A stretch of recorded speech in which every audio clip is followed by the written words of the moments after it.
Hujan turun deras sore itu, membasahi jalanan kota Bandung hingga membentuk genangan di tepi aspal. Angin berhembus membawa aroma oli dan knalpot dari bengkel-bengkel kecil di pinggiran jalan, salah satunya milik Paman Darto, tempat Arka bekerja setiap hari. Bengkel itu tidak besar, hanya bangunan semi-permanen berdinding seng dan papan kayu. Namun, di dalamnya selalu terdengar suara ketukan besi, derit kunci pas, dan kadang tawa lepas dari pelanggan tetap. Arka, lelaki 27 tahun dengan wajah tampan meski kulitnya legam karena sering terpapar matahari, sedang jongkok memperbaiki motor bebek yang sudah tua. Tangannya penuh minyak, tapi matanya jernih dan sorotnya tenang. "Ka, udah beres itu motor?" tanya Paman Darto sambil menyulut rokok. "Sebentar lagi, Paman." "Karburatornya mampet, tapi bisa diservis tanpa ganti," jawab Arka pelan, fokus pada pekerjaannya. Di sela hujan yang masih turun, tiba-tiba terdengar suara rem mendadak. Sebuah mobil sport hitam berhenti di depan bengkel. Suara mesinnya tersendat, lalu mati. Arka refleks menoleh, pemandangan itu bukan hal biasa. Mobil seperti itu jarang, bahkan nyaris tak pernah, masuk ke bengkel sederhana mereka.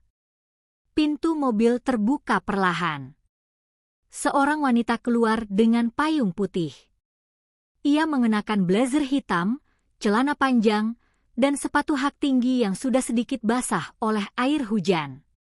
Wajahnya cantik, tegas, dengan riasan natural yang justru menambah pesonanya.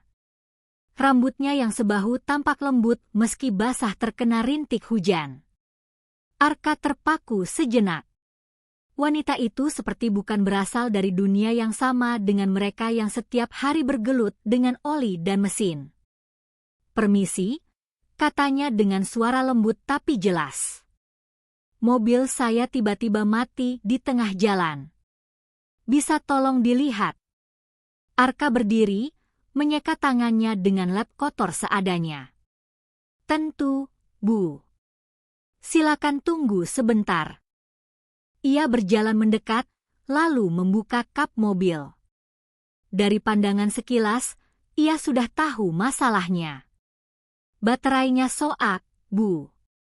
Tapi bukan cuma itu, alternatornya juga bermasalah.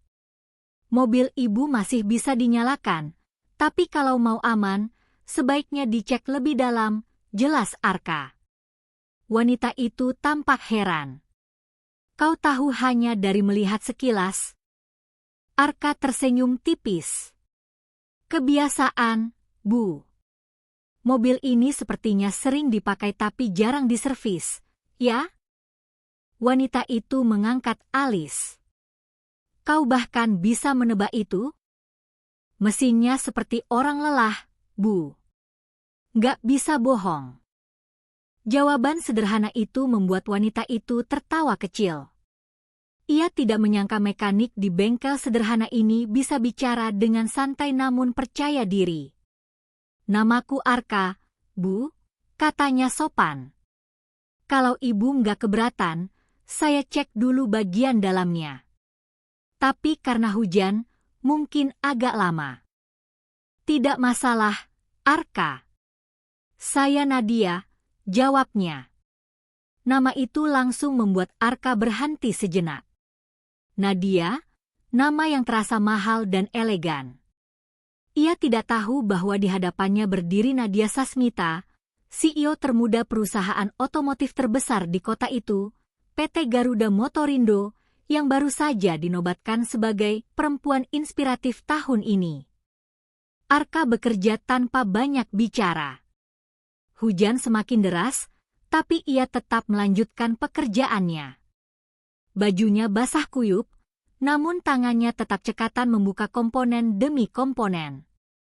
Sementara itu, Nadia duduk di kursi plastik tua di dekat pintu bengkel, memperhatikan dalam diam. Di tengah suara hujan dan dentingan alat, Nadia memperhatikan detail kecil yang membuatnya kagum, cara Arka memeriksa dengan teliti, bagaimana ia menatap mesin seolah memahami bahasa logam dan kabel. Tidak ada kesombongan, tidak ada gerakan berlebihan, hanya ketenangan. Beberapa kali Nadia mengamati senyumnya yang samar ketika Arka berhasil memperbaiki bagian sulit. Ada sesuatu pada pria ini yang berbeda, bukan hanya ketampanannya, tapi ketulusannya. Sekitar 30 menit kemudian, Arka menutup kap mobil. Sudah saya perbaiki, Bu.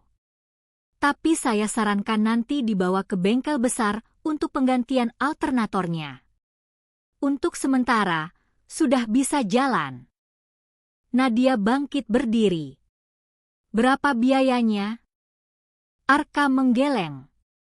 Gak perlu, Bu. Cuma dibersihkan dan dikencangkan saja kabelnya. Tapi kau sudah bekerja di tengah hujan, Arka. Aku harus membayar. Arka tersenyum. Saya bantu karena mobil ibu mogok, bukan karena uangnya, Bu. Kadang nolong orang lebih mahal nilainya dari sekadar lembaran. Nadia tertegun. Kata-kata itu sederhana tapi menampar hatinya. Di dunia bisnis, semua diukur dengan angka. Tapi pria ini masih percaya pada kebaikan tanpa pamrih. Kalau begitu, biarkan aku traktir kau minum kopi panas, setidaknya, ujar Nadia akhirnya. Arka tertawa pelan. Kopi panas di warung depan boleh, Bu. Tapi ibu yakin mau ke sana? Tempatnya nggak seperti kafe. Aku suka kopi dimanapun diseduh, jawab Nadia ringan. Mereka akhirnya duduk di warung kecil di depan bengkel. Suara hujan menjadi latar yang anehnya justru hangat. Arka memesan 2 cangkir kopi hitam dan gorengan. Jadi, Arka, kau sudah lama kerja di bengkel itu? Tanya Nadia. Sejak lulus SMA. Dulu saya sempat mau kuliah, tapi keadaan nggak memungkinkan.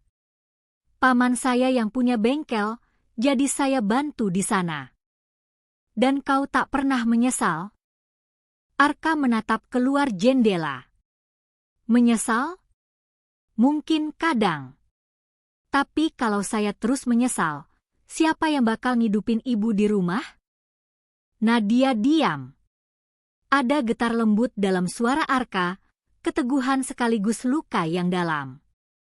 Ia merasa seolah melihat 2 dunia yang kontras di depan matanya. Mobil ibu bagus sekali, ujar Arka tiba-tiba, mencoba mencairkan suasana. Tipe terbaru. Tapi kalau boleh saran, jangan sering nyetir sendiri dalam kondisi hujan. Mobil mahal pun bisa nyerah kalau hujannya begini. Nadia tersenyum. Aku terbiasa sendiri. Sendiri bukan berarti kuat, Bu. Kadang orang kuat pun butuh tempat berhenti. Kalimat itu entah kenapa membuat Nadia terdiam cukup lama. Tak ada lagi percakapan setelah itu, hanya aroma kopi yang mengepul dan suara hujan yang jatuh di atap seng. Setelah hujan reda, Nadia pamit. Sebelum masuk ke mobilnya, ia menatap Arka dan berkata pelan, "Terima kasih, Arka. Jarang ada orang sepertimu di kota ini." Arka mengangguk sopan. "Sama-sama, Bu. Hati-hati di jalan." Mobil hitam itu perlahan melaju, meninggalkan bayangan Arka yang masih berdiri di pinggir jalan, menatap kepergian seseorang yang entah mengapa menimbulkan rasa aneh di dadanya. Di dalam mobil, Nadia menatap kaca spion. Ia melihat sosok Arka yang makin lama makin kecil di kejauhan. Tapi ada sesuatu yang membuatnya tak bisa berhenti memikirkannya. Tatapan tenang, senyum tulus, dan ucapan sederhana yang terasa lebih bermakna daripada ribuan kata manis dari para pria elit yang sering mendekatinya. Arka, Nadia menyebut nama itu lirih, seolah ingin mengingatnya lebih lama. Sementara di bengkel, Paman Darto menepuk bahu Arka. "Kau sadar nggak, Ka? Tadi itu wanita kelas atas. Mobilnya aja harganya bisa beli 3 bengkel ini. Arka hanya tertawa kecil. Iya, Pam. Tapi mau siapapun dia, di depan mesin semua orang sama. Mobil nggak bisa bedain yang kaya atau miskin. Dasar bocah aneh, gumam Darto sambil tertawa. Arka kembali melanjutkan pekerjaannya, tapi pikirannya melayang jauh. Ada sesuatu tentang wanita itu yang belum bisa ia pahami, mungkin karena senyum yang tetap ramah meski basah kuyup, atau mungkin karena sorot matanya yang menyimpan kesepian yang sama seperti dirinya. Ia tidak tahu bahwa pertemuan sederhana di bengkel pinggir jalan itu akan mengubah seluruh hidupnya. Dan dari situlah kisah luar biasa mereka dimulai, kisah antara seorang mekanik miskin yang tak kenal menyerah, dan seorang CEO cantik yang lelah hidup di balik tembok kesempurnaan. Malam itu, lampu-lampu kota Bandung berpendar lembut, memantulkan cahaya di jalanan yang masih basah setelah hujan. Di sebuah apartemen mewah di kawasan Dago, Nadia Sasmita berdiri di depan jendela besar, menatap keluar dengan tatapan kosong. Segelas wine di tangannya sudah setengah habis, namun pikirannya tak kunjung tenang. Bayangan wajah Arka, mekanik bengkel sederhana yang ia temui siang tadi, terus terlintas di kepalanya. Senyum tenang, tangan kotor oli, dan ucapan sederhana yang anehnya mampu menyentuh hatinya lebih dalam daripada semua rayuan yang pernah ia dengar. Sendiri bukan berarti kuat, gumamnya pelan, mengulang kalimat yang diucapkan Arka. Sebagai CEO muda dari PT Garuda Motorindo, hidup Nadia terlihat sempurna di mata banyak orang. Usianya baru 32 tahun, tapi ia sudah memimpin salah satu perusahaan otomotif terbesar di Indonesia. Wajah cantiknya sering muncul di majalah bisnis, profilnya jadi sorotan media karena keberhasilannya membawa perusahaan melewati krisis global. Namun di balik semua itu, Nadia hidup dalam kesepian yang sunyi. Sejak kedua orang tuanya meninggal 5 tahun lalu, rumah mewah yang ia tempati terasa dingin dan hampa. Rekan-rekan bisnis menghormatinya, tapi tak ada satupun yang benar-benar peduli padanya sebagai manusia.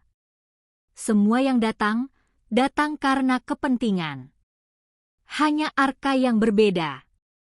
Pria itu tak tahu siapa dirinya. Tak peduli status, tak memuji secara berlebihan, bahkan menolak uang yang ia berikan. Nadia tersenyum kecil. Entah kenapa, aku ingin bertemu dia lagi. Sementara itu, di sisi lain kota, Arka masih berada di bengkel bersama Paman Darto. Hujan sudah berhenti, tapi pekerjaan belum selesai. Ia sedang membongkar motor pelanggan sambil sesekali mencuci tangan di ember kecil. Arka, panggil Paman Darto, kau tadi kelihatan akrab sama pelanggan itu. Siapa dia? Arka hanya tersenyum samar. Namanya Nadia. Mobilnya rusak. Namanya bagus. Tapi kelihatannya bukan orang biasa, ya? Arka mengangguk.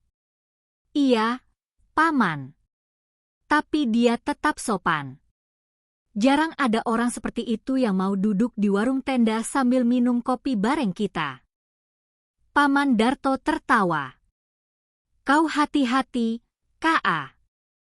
Kadang perempuan cantik dari dunia atas begitu cuma datang buat main-main. Jangan kebawa perasaan. Arka menatap pamannya dan mengangguk pelan. Saya tahu, Pam.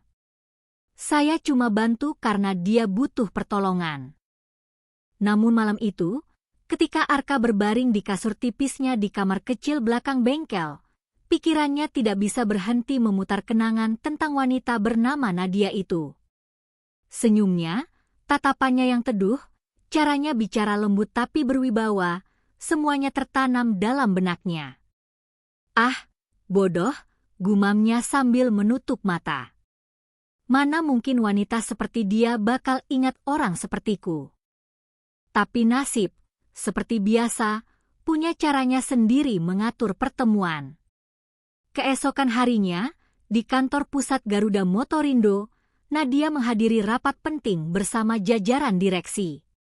Di ruang meeting ber-AC dingin dan meja marmer panjang, semua orang berbicara serius tentang proyek baru, pengembangan mobil listrik dengan teknologi lokal. Namun pikiran Nadia melayang ke arah lain. Saat salah satu manajer menjelaskan tentang sistem mesin, ia tanpa sadar membandingkannya dengan cara Arka menjelaskan masalah mobilnya kemarin. Pria itu bicara dengan logika, tapi juga dengan hati, sesuatu yang tak dimiliki kebanyakan insinyur yang pernah ia temui. Setelah rapat, Rama Pratama, direktur muda yang juga salah satu petinggi perusahaan sekaligus pria yang diam-diam menaruh hati pada Nadia, menghampirinya. Nadia, malam ini ada gala dinner dengan investor Jepang. Aku sudah siapkan undanganmu, ucap Rama dengan senyum menawan. Nadia menatapnya singkat. Terima kasih, Rama. Tapi aku rasa aku tidak akan hadir malam ini. Aku butuh istirahat. Lagi capek, ya? Rama mencoba bersikap perhatian. Aku bisa antar pulang kalau mau. Nadia tersenyum sopan. Tidak perlu. Aku bisa sendiri. Kata-kata itu seperti dinding tebal. Rama hanya bisa menatap kepergian Nadia tanpa bisa menembusnya. Sesampainya di ruangannya, Nadia duduk di kursi kerja dan membuka laptop. Tapi alih-alih memeriksa laporan keuangan, ia justru mengetik nama Arka Bengkel Motor Bandung di mesin pencarian. Ia tersenyum sendiri ketika menemukan lokasi bengkel itu di peta online. Masih ingat wajahnya, gumamnya pelan. Sore itu, tanpa sepengetahuan siapapun, Nadia memutuskan untuk keluar kantor lebih awal. Ia menyamar, mengenakan jaket biasa, celana jeans, dan topi baseball, lalu menyetir sendiri menuju bengkel tempat Arka bekerja. Ketika tiba, suara logam beradu dan aroma bensin langsung menyambutnya. Arka terlihat sedang memperbaiki motor tua, berkeringat tapi tampak bahagia dengan apa yang ia lakukan. Nadia berdiri di depan pintu bengkel sambil tersenyum. Permisi. Arka menoleh, terkejut melihat siapa yang datang. Ibu Nadia? Wah, saya nggak nyangka ibu datang lagi. Mobilnya rusak lagi. Nadia tertawa kecil. Tidak. Kali ini aku datang karena ingin bilang terima kasih. Kemarin aku lupa. Terima kasih? Bukannya saya yang seharusnya berterima kasih karena ibu sudah mau mampir ke tempat sederhana seperti ini? Tempat sederhana bukan berarti tak berharga, jawab Nadia, matanya lembut. Mereka mengobrol cukup lama sore itu. Tentang mesin, tentang hidup, bahkan tentang kopi. Arka menjelaskan bagaimana ia belajar sendiri memperbaiki kendaraan sejak umur 15 tahun, sedangkan Nadia bercerita sedikit tentang perusahaannya tanpa menyebut jabatannya. Arka mengira Nadia hanya staf biasa di perusahaan otomotif besar. Hingga matahari tenggelam, suasana bengkel terasa seperti dunia kecil milik mereka berdua. Arka, kata Nadia pelan sebelum pergi, aku senang bisa bicara denganmu. Entah kenapa, kau membuatku merasa lebih ringan. Arka tersenyum. Mungkin karena saya nggak bisa menilai orang dari jabatan atau harta, Bu. Kalau orang baik, ya baik saja. Ucapan itu membuat dada Nadia hangat. Untuk pertama kalinya dalam waktu yang lama, ia merasa dipandang sebagai manusia, bukan sekadar CEO perempuan yang harus sempurna. Malamnya, di rumah besar milik Arka yang sebenarnya hanyalah rumah kontrakan kecil di gang sempit, ia membantu ibunya makan malam. Ibu Arka, seorang wanita paruh baya yang sakit-sakitan, tersenyum lembut melihat anaknya pulang. Ka, Tadi kelihatannya senang sekali. Ada apa? Arka tertawa kecil sambil menyiapkan obat. Ada pelanggan yang baik hati, Bu. Mobilnya rusak, tapi orangnya beda. Nggak sombong sama sekali. Ibunya mengangguk. Kalau kau baik sama orang, Tuhan pasti kirim orang baik juga buat temani langkahmu. Arka diam sejenak, menatap ibunya. Dalam hati, ia tahu satu hal, kalau saja kehidupannya lebih baik, mungkin ia bisa berani memimpikan sesuatu yang lebih dari sekadar pertemanan. Tapi untuk saat ini, ia hanya bisa bersyukur. Sementara itu, Nadia kembali ke apartemennya, menatap hujan yang mulai turun lagi. Di tangannya ada segelas kopi hitam dari warung dekat bengkel, kopi yang ia beli sebelum pulang. Rasanya tidak istimewa, tapi entah kenapa, hangatnya jauh lebih menenangkan daripada minuman mahal di kafe hotel berbintang. Ia menatap cangkir itu sambil tersenyum. Dua dunia yang berbeda, bisiknya. Tapi entah kenapa, aku ingin menyeberang ke dunianya. Dan tanpa sadar, benih kecil bernama rasa penasaran sudah tumbuh di hati seorang CEO muda, yang untuk pertama kalinya, ingin mengenal dunia orang biasa bukan dari data dan grafik, tapi dari seorang pria bernama Arka. Sudah seminggu berlalu sejak pertemuan kedua mereka. Namun, bagi Nadia, seminggu itu terasa seperti waktu yang berjalan lambat. Ia kembali tenggelam dalam rutinitas yang padat, rapat, presentasi, makan siang bersama investor, dan wawancara media.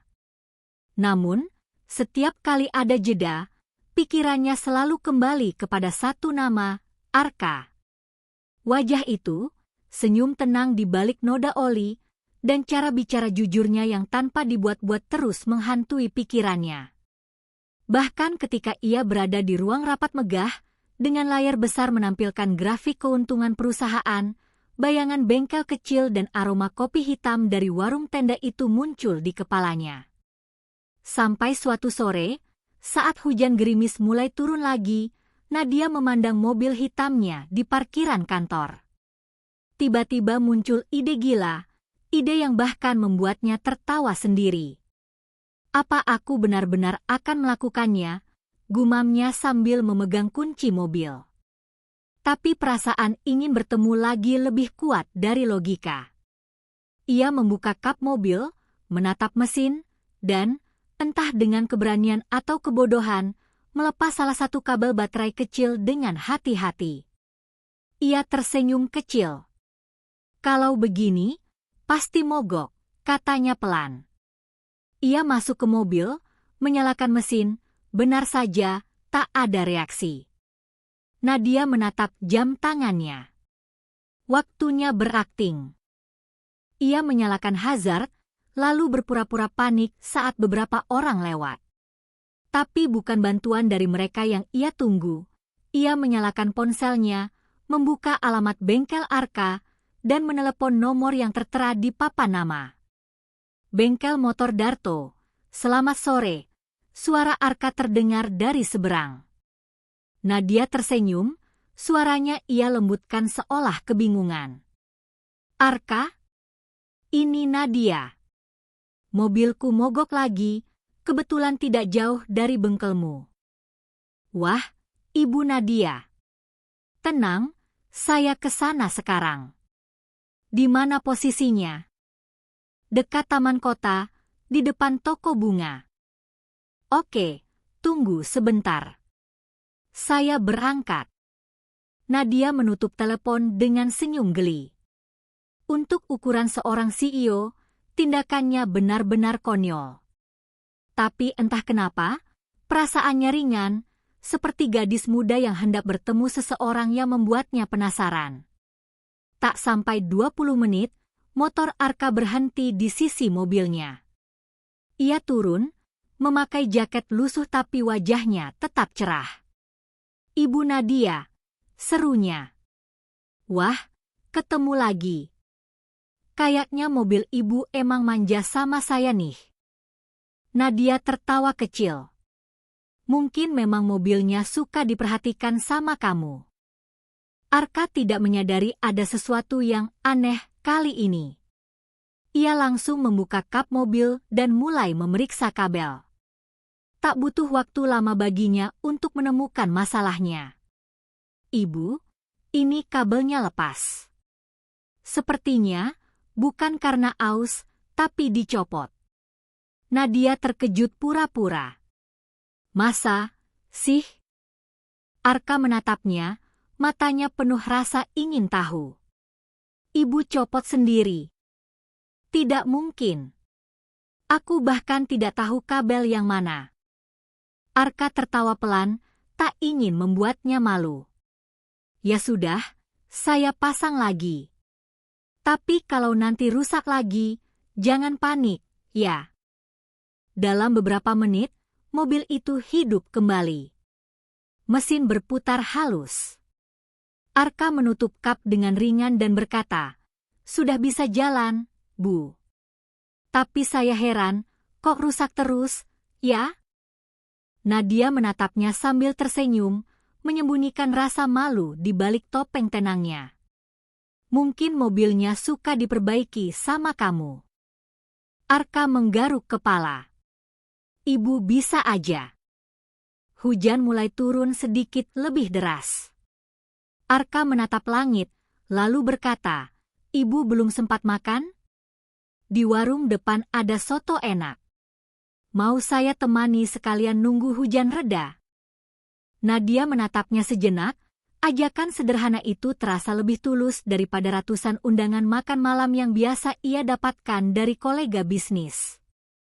"Boleh," jawabnya singkat. Mereka berjalan bersama di bawah hujan gerimis menuju warung kecil dengan atap seng. Beberapa pengendara lewat menatap aneh, melihat seorang wanita berpenampilan elegan duduk di kursi plastik bersama pria berpakaian lusuh di tempat sederhana itu. Tapi Nadia tak peduli. Arka memesan 2 mangkuk soto ayam dan 2 teh hangat. "Ibu nggak masalah makan di tempat begini, kan?" "Kenapa harus masalah?" jawab Nadia santai. Tempatnya sederhana, tapi aromanya lebih menggoda dari restoran mahal. Arka tertawa kecil. "Ibu beda dari kebanyakan orang." Nadia menatapnya. "Beda gimana?" "Kebanyakan orang kalau datang ke bengkel saya, cuma ingin cepat selesai. Nggak pernah mau ngobrol, apalagi makan bareng di warung pinggir jalan." "Berarti aku orang langka, ya?" "Bisa dibilang begitu." Mereka tertawa kecil.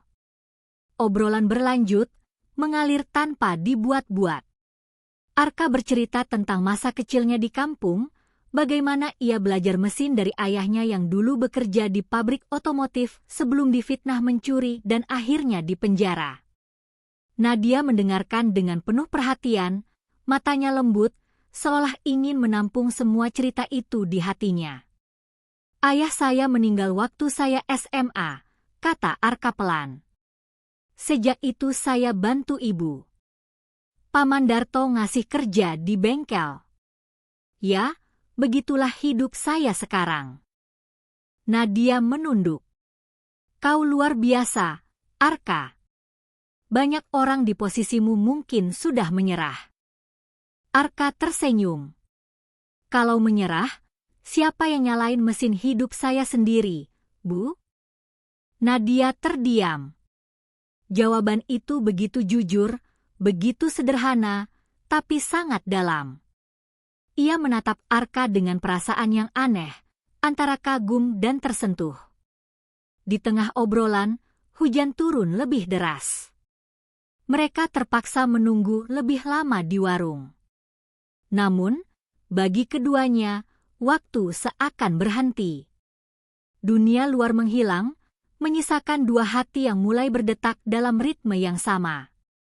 Saat hujan reda, Nadia harus kembali ke mobilnya. Ia berdiri, menatap Arka dengan lembut.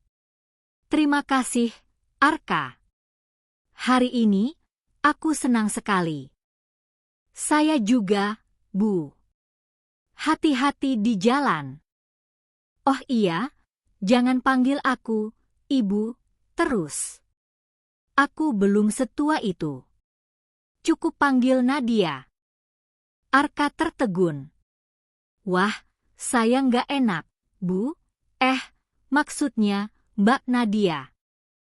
Nadia tersenyum, lalu membuka pintu mobil. Sampai jumpa lagi, Arka. Ia masuk ke mobil dan melaju pelan meninggalkan tempat itu.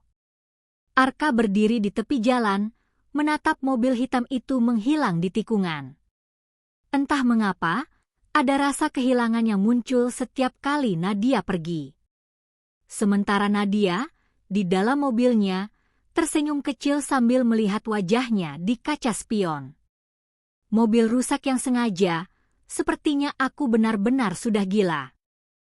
Namun dalam hati, ia tahu, bukan mobilnya yang rusak, melainkan hatinya yang mulai goyah. Malam itu, Arka duduk sendirian di teras bengkel, menatap langit yang mulai cerah. Di tangannya, ia memegang cangkir kopi hitam. Ia berpikir tentang Nadia, tentang caranya tersenyum, tertawa, dan mendengarkan tanpa menghakimi. Dia dari dunia lain, gumam Arka. Tapi kenapa rasanya seperti aku udah kenal dia sejak lama? Dari kejauhan, Paman Darto melihat keponakannya itu. Ia tersenyum kecil sambil bergumam.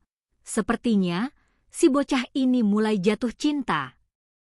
Dan memang, tanpa mereka sadari, hujan hari itu bukan hanya membasahi bumi, tapi juga menumbuhkan sesuatu yang pelan-pelan tumbuh di hati keduanya. Sesuatu yang tak bisa mereka cegah, sesuatu bernama cinta. Hujan sore itu turun perlahan, membasahi atap seng bengkel yang sudah mulai berkarat. Arka baru saja menutup kap mobil terakhir hari itu ketika sebuah mobil sedan hitam berhenti di depan bengkel. Dari balik kaca yang mulai berembun, ia melihat sosok yang sangat dikenalnya, Nadia. Wanita itu turun dengan payung hitam di tangannya, menatap Arka yang masih mengenakan kaos abu-abu penuh noda oli. Senyumnya muncul begitu alami, membuat jantung Arka berdebar tanpa kendali. Masih buka, ya? Katanya dengan nada ramah. Arka menatap jam di dinding bengkel. Sudah lewat jam 7 malam. Kalau buat ibu, maksud saya, Mbak Nadia, selalu buka, ujarnya gugup.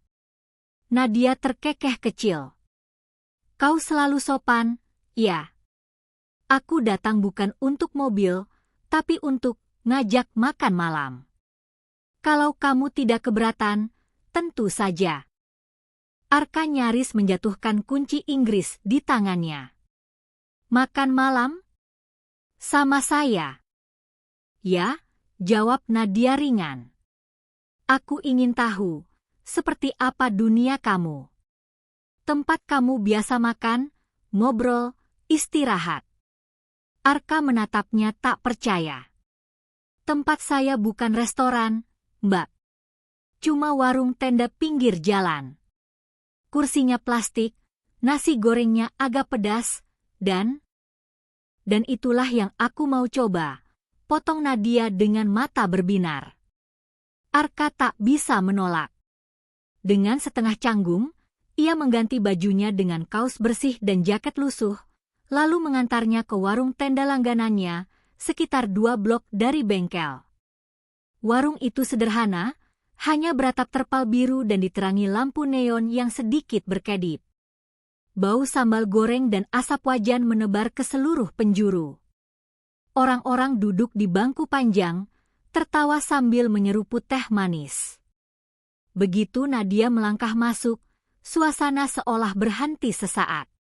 Semua mata tertuju padanya, wanita dengan jas krem elegan, sepatu hak tinggi, dan wajah cantik berkelas.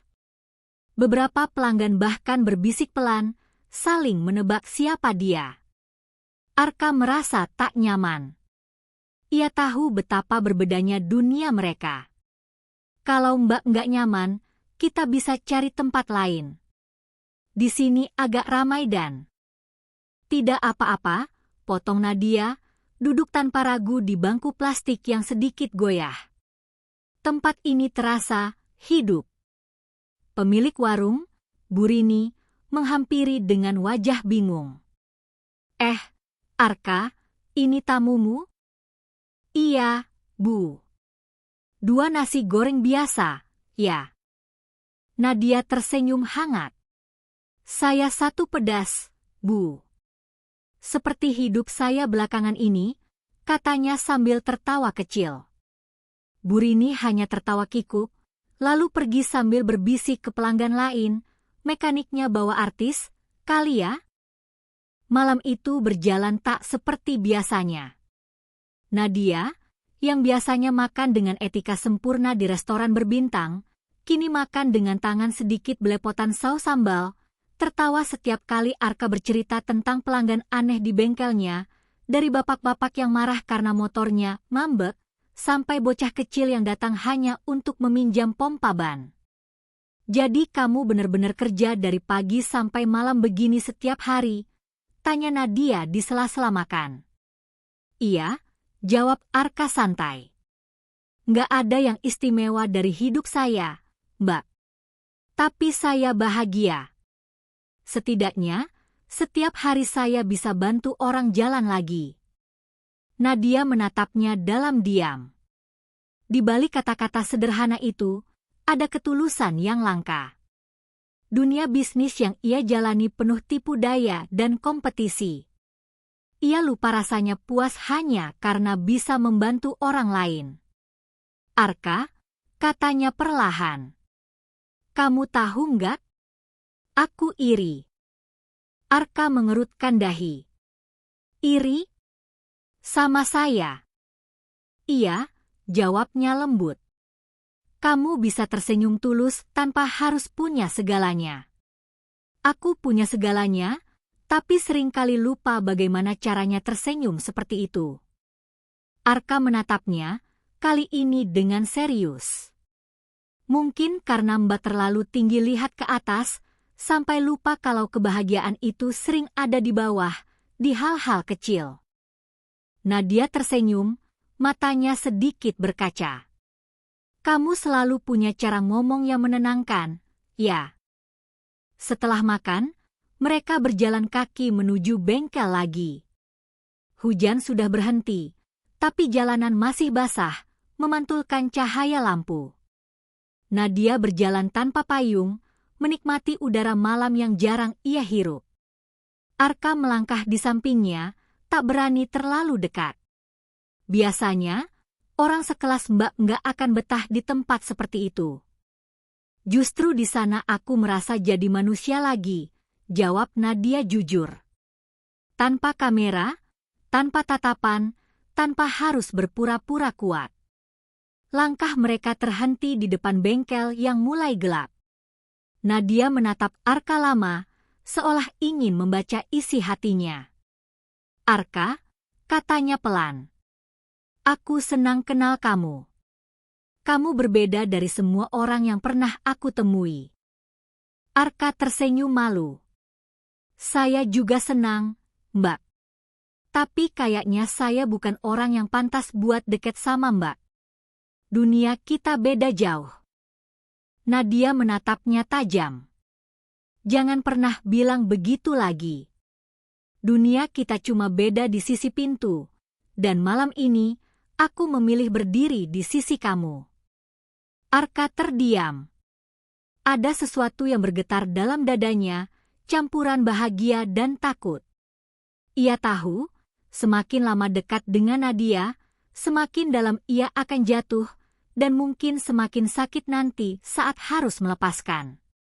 Namun malam itu, di bawah cahaya lampu jalan yang redup, keduanya hanya berdiri diam, 2 dunia berbeda yang perlahan mulai menyatu oleh rasa yang belum bernama. Sebelum masuk ke mobilnya, Nadia menatap Arka sekali lagi. "Arka, kalau besok kamu nggak sibuk, aku boleh datang lagi?" "Tentu," jawab Arka cepat. "Tapi jangan bilang mobilnya rusak lagi, ya. Nadia tertawa. Siapa tahu memang rusak hatiku kalau nggak ketemu kamu. Arka tertegun. Kata-kata itu menancap dalam dadanya, membuat malam yang dingin terasa hangat. Mobil itu kemudian melaju perlahan, meninggalkan Arka yang masih berdiri dengan senyum kecil di wajahnya. Dan sejak malam itu, setiap kali Arka mendengar suara mobil mendekat ke bengkel, jantungnya selalu berdegup lebih cepat dari biasanya. Karena ia tahu, mungkin saja yang datang adalah wanita yang telah membuatnya melihat hidup dengan cara berbeda. Pagi itu, sinar matahari menembus celah-celah atap seng bengkel yang bocor. Arka sudah mulai bekerja sejak subuh, memperbaiki motor tua milik pelanggan langganan. Tangannya kotor oleh oli, tapi wajahnya tetap tenang seperti biasa. Senyum kecil tak pernah hilang dari bibirnya. Namun di balik senyum itu, tersembunyi sesuatu yang jarang diketahui orang lain. Hanya ibunya yang tahu betapa keras perjuangan anak itu untuk tetap tegar setelah semua cobaan hidup menimpanya. Kenangan kelam yang tak pernah pudar. Selesai bekerja, Arka duduk di depan bengkel sambil menatap langit. Angin pagi menghembus pelan, membawa aroma tanah basah. Ia teringat masa kecilnya, masa di mana segalanya runtuh hanya karena satu tuduhan. Ayahnya, seorang buruh pabrik, difitnah mencuri suku cadang dari tempat kerjanya. Padahal, ayah Arka dikenal jujur dan rajin. Tapi karena tak punya uang untuk membayar pengacara, ia dipenjara selama 5 tahun. Sejak hari itu, dunia Arka berubah. Teman-teman menjauh, tetangga mencibir, dan ibunya jatuh sakit karena stres. Arka yang masih berusia 16 tahun terpaksa berhenti sekolah dan bekerja di bengkel milik pamannya. Namun dari semua kesedihan itu, lahirlah satu tekad dalam diri Arka untuk menjadi orang yang berguna, jujur, dan tidak pernah menyerah. Ia belajar bahwa senyum bisa menutupi luka, dan ketulusan bisa menjadi kekuatan. Kedatangan Nadia yang mengubah segalanya. Sore itu, Nadia datang lagi. Kali ini tanpa mobil mewah, melainkan mengendarai mobil biasa dengan cat sedikit kusam. Arka sempat tidak mengenalinya karena ia mengenakan kemeja santai dan celana jeans sederhana. Rambutnya diikat, wajahnya tanpa riasan. Mobilnya nggak rusak kan, Mbak? Tanya Arka sambil tersenyum. Nadia terkekeh. Enggak. Aku cuma mau lihat kamu kerja. Arka terdiam sejenak, lalu menghela napas pelan. Saya nggak menarik dilihat, Mbak. Penuh oli, bau bensin, panas. Justru itu yang menarik, balas Nadia cepat. Kamu kerja dengan hati, bukan untuk pencitraan. Aku butuh belajar hal itu. Nadia duduk di bangku kayu di sudut bengkel, memperhatikan Arka bekerja. Ia kagum melihat ketelitiannya. Setiap baut, setiap kabel, setiap gerakan tangannya terlihat penuh perhatian, seolah mesin itu adalah makhluk hidup yang harus diperlakukan dengan lembut. Arka, panggil Nadia setelah lama diam. Kamu selalu kelihatan bahagia, ya. Nggak pernah ngeluh? Padahal kerja seharian di tempat kayak gini. Arka berhenti sejenak, menatapnya dengan senyum samar. Kalau saya ngeluh, apa bisa bikin hidup lebih baik? Enggak, kan? Jadi saya pilih senyum aja. Nadia menatapnya lama. Ada ketenangan dalam kata-kata Arka yang membuat dadanya hangat.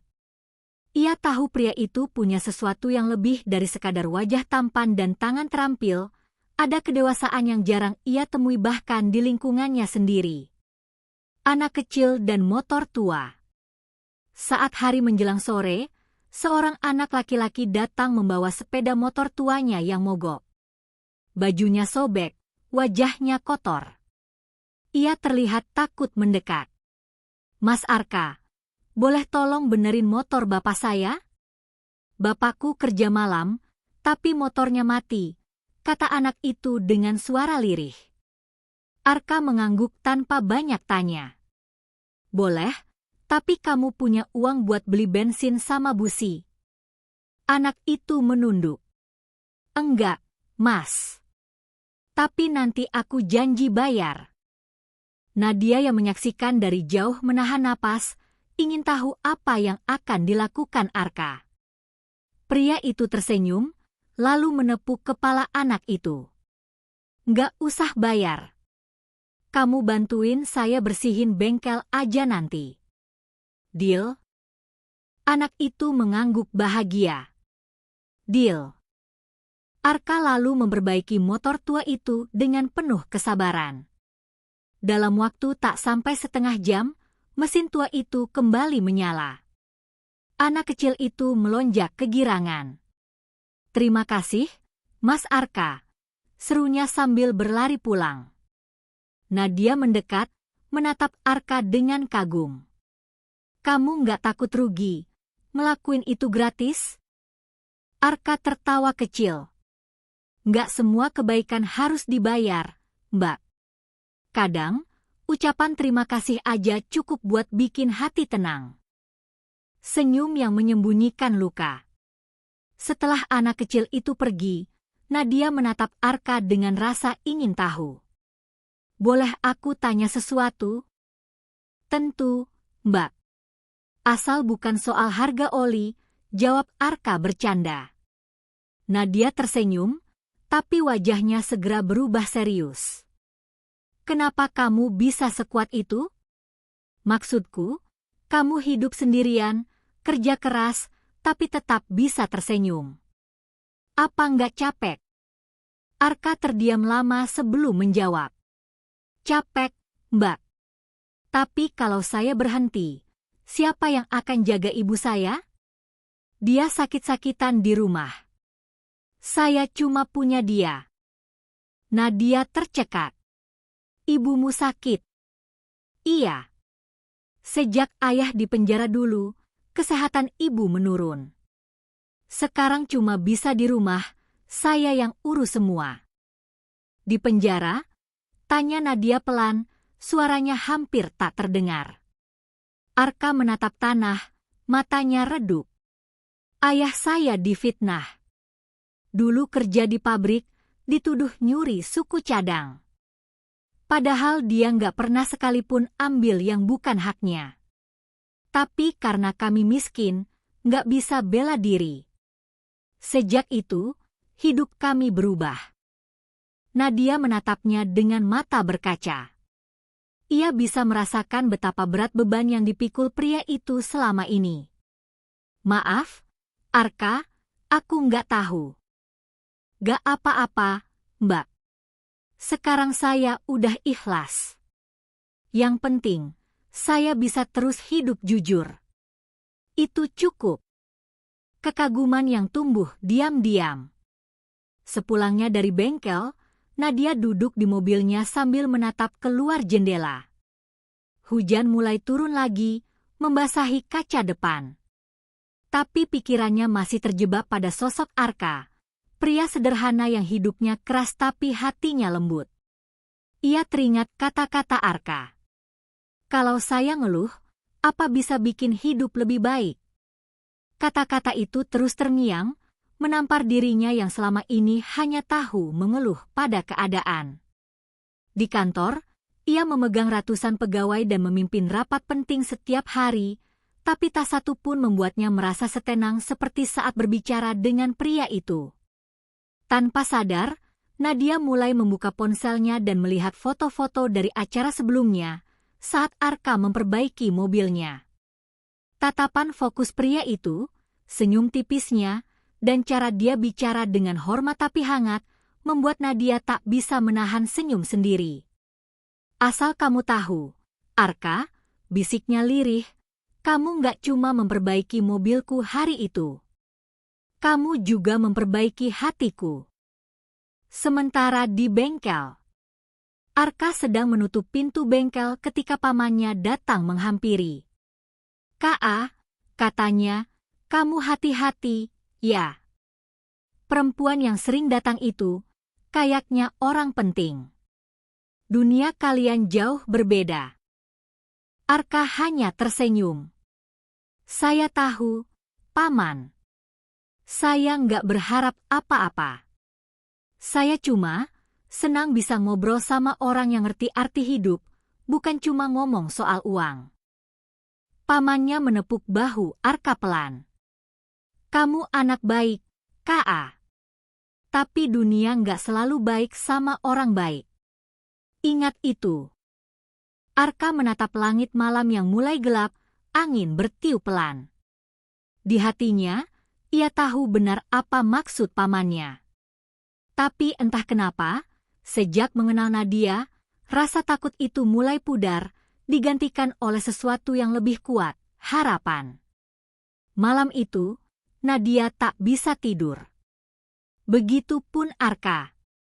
Di dua dunia yang berbeda, satu di apartemen mewah, satu di rumah sederhana, keduanya memikirkan hal yang sama. Senyum itu, tatapan itu, perasaan yang perlahan tumbuh tanpa izin. Namun mereka belum tahu bahwa di balik kedekatan yang semakin indah, bayang-bayang masa lalu dan rencana orang lain sedang menunggu di tikungan waktu. Langit sore itu tampak mendung, awan menggantung berat seolah menyimpan rahasia. Di balik jendela kaca tinggi lantai 25 gedung Nadara Autotek, tampak seorang pria berkacamata duduk dengan tangan terlipat, Rama Prasetyo, direktur muda yang selama ini dikenal cerdas dan ambisius. Namun di balik wajah tenangnya, tersimpan amarah dan rasa iri yang membara. Ia memandangi layar laptopnya, menampilkan foto-foto Nadia yang diambil diam-diam oleh orang suruhannya. Dalam salah satu foto, Nadia terlihat sedang duduk di warung tenda bersama seorang pria berpakaian sederhana, Arka. Rama mengepalkan tangan. Jadi ini orangnya, cuma seorang mekanik kampungan, tapi bisa bikin Nadia tersenyum seperti itu, gumamnya tajam. Satu, rasa iri yang membakar. Rama telah lama menaruh hati pada Nadia. Sejak mereka kuliah di luar negeri, Rama selalu mengagumi kecerdasan dan karisma gadis itu. Ketika Nadia mengambil alih perusahaan keluarga, Rama yang kala itu baru kembali ke Indonesia langsung bergabung di perusahaan yang sama, berharap bisa berada di sisinya, baik sebagai rekan bisnis maupun mungkin pasangan hidup. Namun kenyataannya tidak semudah itu. Nadia selalu memandang Rama hanya sebagai mitra kerja, tak lebih. Dan kini, seorang mekanik jalanan justru mampu menarik perhatiannya. Tidak bisa. Aku tidak akan biarkan itu terjadi, gumam Rama dengan nada dingin. Ia menekan tombol intercom. "Leo, masuk." Seorang pria berjas hitam masuk dengan ekspresi waspada. "Ada perintah, Pak?" Rama menatapnya dengan tajam. "Selidiki pria bernama Arka Setiawan.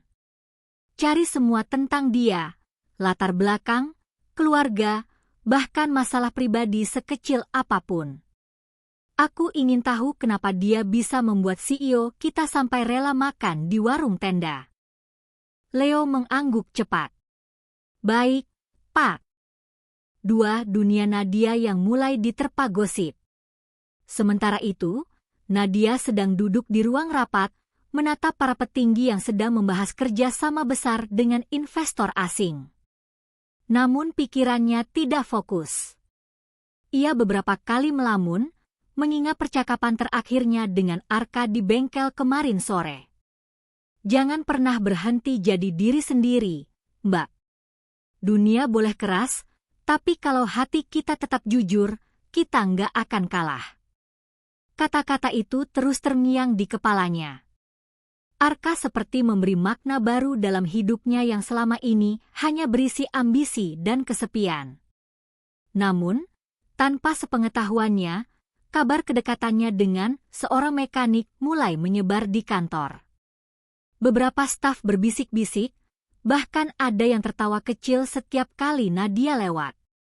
Apa benar CEO kita pacaran sama tukang bengkel?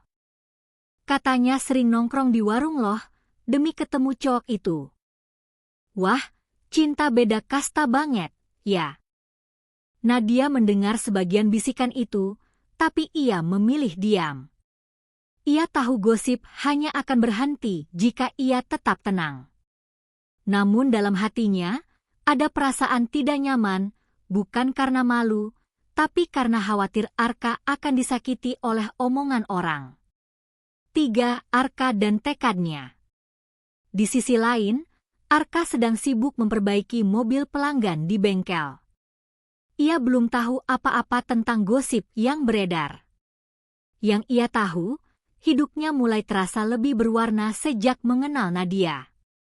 Meski begitu, ia juga sadar bahwa hubungan mereka tidak bisa berjalan seperti orang biasa. Dia dunia atas, aku dunia bawah, gumamnya lirih sambil mengelap tangan. Tapi entah kenapa, setiap kali dia datang, dunia itu terasa setara. Pamannya yang memperhatikan dari jauh mendekat. "Ka, kamu hati-hati, ya. Aku dengar dari pelanggan tadi, katanya orang-orang kantor Nadara udah ngomongin kamu." Arka menatapnya heran. "Ngomongin saya?" "Ya, katanya kamu dekat sama CEO mereka. Jangan sampai kamu dijadikan bahan tertawaan, Ka." Arka hanya tersenyum tipis. "Kalau saya peduli sama omongan orang, mungkin saya udah berhenti dari bengkel ini sejak lama, Paman." 4. Laporan yang mengubah segalanya. Beberapa hari kemudian, Rama menerima berkas tebal dari Leo. "Ini semua data tentang Arka Setiawan, Pak." Ternyata latar belakangnya menarik. Rama membuka halaman demi halaman. Semakin lama ia membaca, semakin lebar senyumnya. Anak dari narapidana, mantan buruh pabrik yang dipenjara karena pencurian suku cadang. Menarik. Leo menatap tuannya dengan ragu. "Tapi, Pak, data itu belum tentu benar. Ada kemungkinan ayahnya difitnah." "Diam," potong Rama. "Yang penting kabar ini bisa kupakai. Orang seperti dia tidak pantas berdiri di sisi Nadia." Rama menatap foto Arka di mejanya. "Kau mungkin tampan dan baik hati, tapi dunia bisnis tidak butuh itu. Dunia ini hanya percaya pada reputasi. Dan aku akan membuat reputasimu hancur." 5. Jemputan dari kantor. Beberapa hari kemudian, sebuah mobil hitam berhenti di depan bengkel. Seorang pria berpakaian rapi turun dan menghampiri Arka. "Maaf, Mas Arka Setiawan?" "Iya, saya sendiri. Saya dari Nadara Autotech. Ibu Nadia ingin mengundang Anda hadir di acara peluncuran produk baru perusahaan kami minggu depan." Arka terkejut. "Saya? Tapi, saya siapa? Saya cuma mekanik biasa." "Justru itu, Mas. Beliau bilang ingin mengundang Anda sebagai tamu spesial." Arka tak bisa menolak. Di dalam hatinya, ada rasa bangga sekaligus gugup. Ia bahkan menyiapkan baju terbaiknya, satu-satunya kemeja putih yang ia miliki untuk hari itu. Namun ia tidak tahu, undangan itu bukan hanya untuk menghormatinya, tapi juga bagian dari rencana kotor Rama. 6. Malam yang dinanti. Hari acara tiba. Gedung mewah di pusat kota dipenuhi tamu penting, pengusaha, investor, wartawan, dan tokoh publik. Lampu kristal bergemerlap, musik lembut mengalun. Semua mata tertuju pada Nadia yang tampil anggun dalam gaun biru tua, memimpin peluncuran mobil terbaru perusahaannya. Di antara kerumunan tamu, Arka berdiri kaku.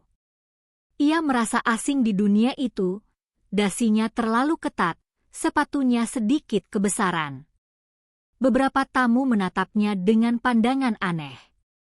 Namun begitu Nadia menatapnya dari atas panggung dan tersenyum kecil, semua rasa canggung itu sirna. 7. Perangkap yang menunggu. Acara berjalan lancar sampai tiba-tiba Rama naik ke panggung dengan wajah penuh senyum. Ia memegang mikrofon, pura-pura hendak memberi sambutan tambahan. Sebelum acara ditutup, izinkan saya memperkenalkan seseorang yang katanya sangat istimewa bagi CEO kita. Ruangan mulai berbisik. Rama menunjuk ke arah Arka. Ini dia, Arka Setiawan, pria sederhana yang berhasil merebut perhatian CEO kita. Arka terdiam. Nadia menatap Rama dengan tajam, tahu ada sesuatu yang tidak beres. Rama melanjutkan, tapi apakah semua orang tahu siapa sebenarnya dia? Anak dari seorang narapidana pencuri. Ruangan langsung hening. Beberapa tamu saling pandang, sebagian mulai berbisik. Blitz kamera mulai menyala, menangkap ekspresi kaget Nadia dan wajah kaku Arka. Ya, lanjut Rama dengan suara dingin, ayahnya dulu dipenjara karena mencuri suku cadang dari pabrik. Ironis, ya? Sekarang anaknya dekat dengan CEO perusahaan otomotif terbesar. 8. Reaksi Nadia. Nadia melangkah turun dari panggung, wajahnya memerah karena marah. Rama, cukup, katanya tegas. Apa yang kamu lakukan ini keterlaluan. Rama tersenyum miring. Aku hanya menyampaikan fakta, Nadia. Kau berhak tahu siapa orang yang kau dekatkan dengan perusahaanmu.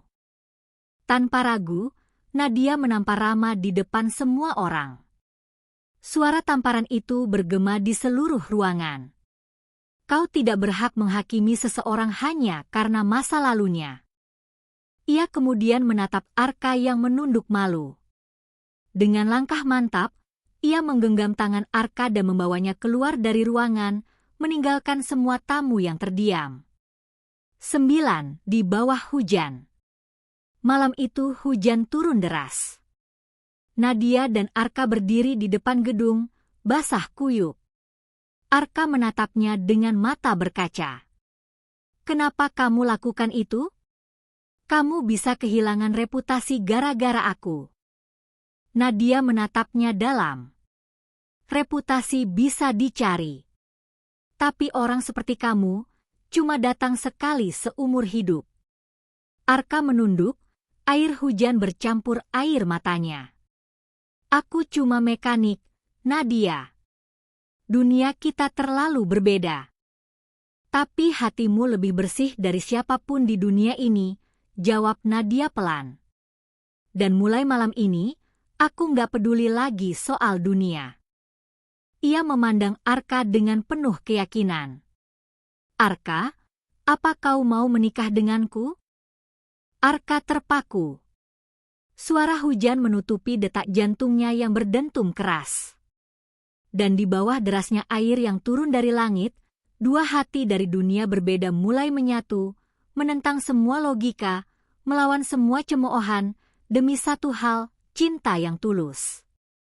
Malam itu, gedung megah di pusat kota Jakarta berkilauan dengan lampu-lampu kristal yang memantulkan cahaya bak bintang. Di pintu masuk, karpet merah terbentang panjang, menyambut para tamu penting, pejabat, investor, dan tokoh media. Malam ini adalah acara peluncuran mobil terbaru perusahaan Nadia Pratama, CEO muda dari Nadira Motors, yang kini tengah menjadi sorotan dunia bisnis otomotif Indonesia. Nadia tampil anggun dengan gaun putih elegan yang sederhana tapi berkelas. Senyumnya memikat, langkahnya penuh percaya diri. Tapi di balik riasan sempurna dan sikap tenang itu, hatinya berdebar, bukan karena acara besar ini, tapi karena seseorang yang akan datang malam ini. Ya, Arka. Beberapa hari lalu, Rama, rekan bisnis sekaligus rival dalam urusan hati, mengundangnya dengan alasan ingin memperkenalkan mekanik berbakat kepada dunia. Nadia sempat ragu, tapi Rama meyakinkannya bahwa Arka layak mendapat apresiasi. Nadia yang tak menaruh curiga pun mengizinkan. Ia bahkan merasa senang, karena untuk pertama kalinya, Arka akan hadir di acara resmi bersamanya. Arka datang mengenakan jas hitam sederhana, sedikit kebesaran di bahu, hasil pinjaman dari pamannya di bengkel. Ia tampak gugup, sesekali mengusap tengkuknya sambil menatap langit malam. Bukan karena takut, tapi karena belum pernah berada di tempat semewah itu. Begitu melangkah masuk ke aula, banyak mata memandangnya aneh. Beberapa wanita berbisik-bisik, sebagian pria menatap dengan heran, dan beberapa tamu tersenyum sinis. Arka bisa merasakan atmosfer yang tidak nyaman, tapi ia mencoba bersikap tenang. Di tengah keramaian, Nadia muncul dengan senyum lembutnya. "Arka, kamu datang juga?" "Ya, agak canggung, tapi aku di sini," jawabnya kikuk. Nadia tertawa kecil. "Santai saja. Kamu tidak perlu berpura-pura jadi siapapun. Cukup jadi dirimu sendiri." Ucapan itu membuat dada Arka hangat. Sekilas, dunia yang terasa dingin tadi menjadi sedikit lebih bersahabat. Tak lama kemudian, Rama naik ke atas panggung. Dengan jas biru tua dan senyum licik, ia memegang mikrofon sambil menatap para tamu. "Selamat malam, hadirin sekalian. Terima kasih sudah datang di acara peluncuran N-Motion X9, inovasi terbaru dari Nadira Motors."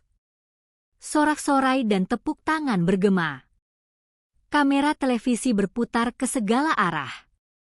Rama melanjutkan, "Dan malam ini, kita juga akan memperkenalkan seseorang yang berjasa besar di balik konsep sistem mesinnya. Seorang yang sederhana, tapi katanya sangat berbakat." Ia menoleh ke arah Arka. "Saudara Arka, boleh ke depan?"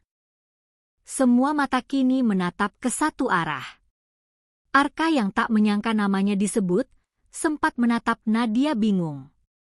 Nadia tersenyum menenangkan, lalu mengangguk. "Pergilah. Kamu pantas mendapat pengakuan," bisiknya. Arka melangkah ke depan dengan langkah pelan. Sorot lampu panggung membuatnya sedikit silau. Rama menepuk bahunya seolah akrab, tapi di matanya terselip niat jahat. "Saudara-saudara," kata Rama dengan nada dibuat-buat. "Inilah Arka, seorang mekanik dari bengkel kecil di pinggiran kota. Tidak punya latar belakang pendidikan tinggi, tidak punya gelar apapun. Tapi siapa sangka, pria ini berhasil menarik perhatian CEO muda kita, bahkan ikut membantu dalam proyek besar perusahaan." Beberapa tamu tertawa kecil. Ada yang berbisik, "Mekanik? Serius? Di acara sekelas ini? Dia cuma numpang tenar pasti." Nadia yang duduk di barisan depan mulai merasa tak enak. Tatapan Rama penuh kepuasan. Ia menatap Arka, lalu mengeluarkan sesuatu dari saku jasnya, berkas fotokopi lusuh. "Tapi sebelum kita bertepuk tangan untuknya," ucap Rama, "ada hal menarik yang perlu kita tahu. Ini adalah catatan masa lalu Arka. Ayahnya, seorang mantan narapidana karena kasus pencurian di pabrik tempatnya bekerja. Mungkin bakat mekaniknya diwariskan, ya?" Suasana langsung membeku.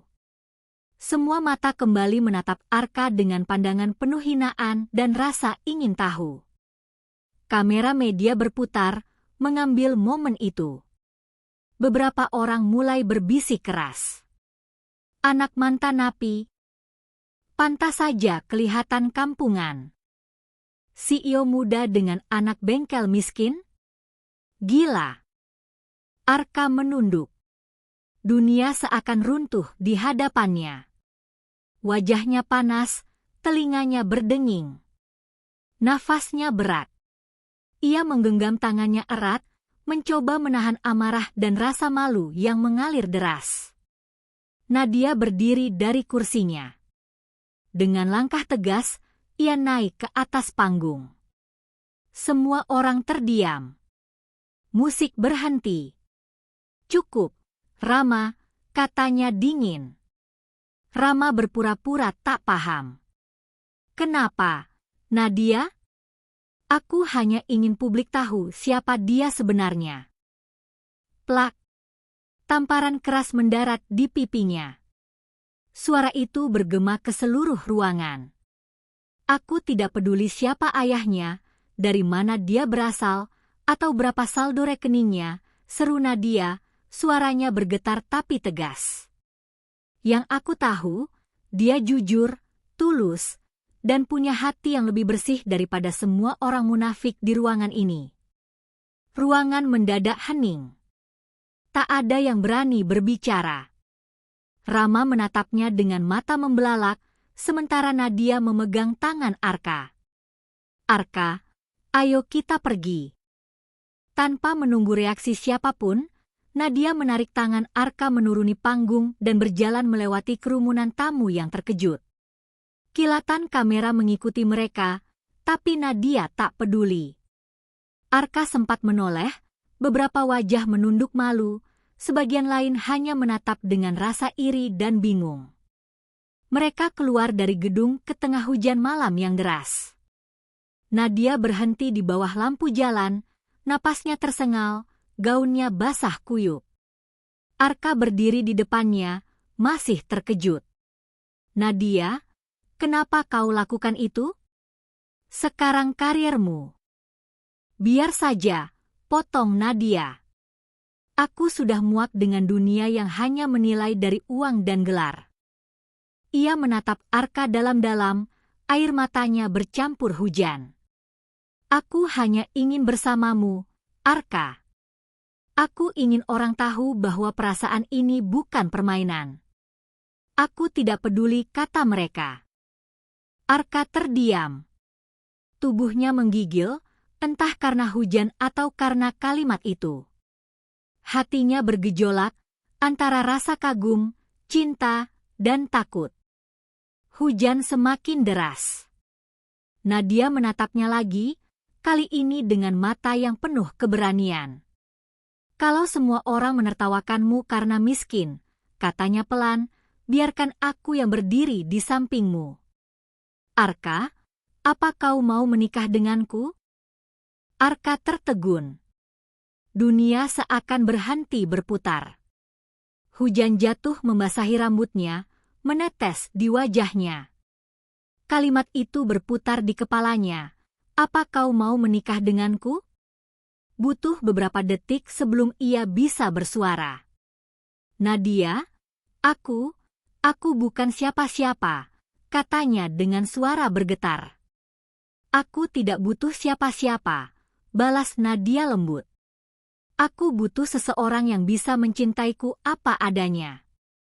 Dan itu kamu." Arka menunduk, lalu mengangkat wajahnya perlahan. Tatapannya kini mantap, senyumnya kecil tapi tulus. "Aku mau, tapi biarkan aku membuktikan dulu bahwa aku pantas berdiri di sampingmu." Nadia tersenyum lega, menatapnya dengan penuh haru. Hujan yang turun deras malam itu seolah menjadi saksi. Di antara gemuruh langit dan cahaya lampu kota, dua dunia yang berbeda akhirnya bertemu dalam satu rasa, cinta yang berani melawan segalanya. Hujan malam itu tidak berhenti. Petir sesekali menyambar, langit berwarna kelabu, dan lampu jalan berpendar kuning pucat. Di bawah guyuran deras itu, Nadia dan Arka berdiri berhadapan.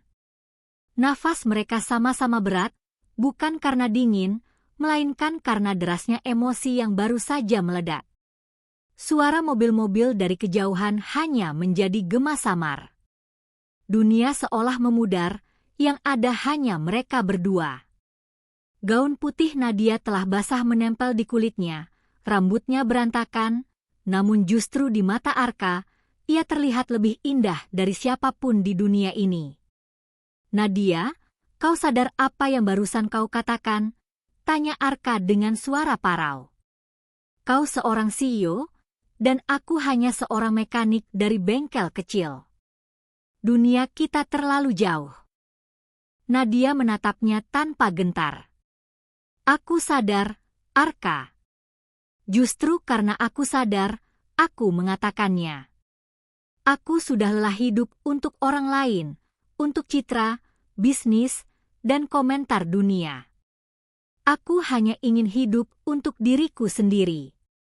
Dan aku tahu, bersamamu, aku bisa jadi diriku yang sebenarnya. Arka terpaku. Kata-kata itu seperti menembus lapisan terluar dari hatinya, menyentuh sesuatu yang lama ia sembunyikan, keinginan untuk dicintai tanpa syarat.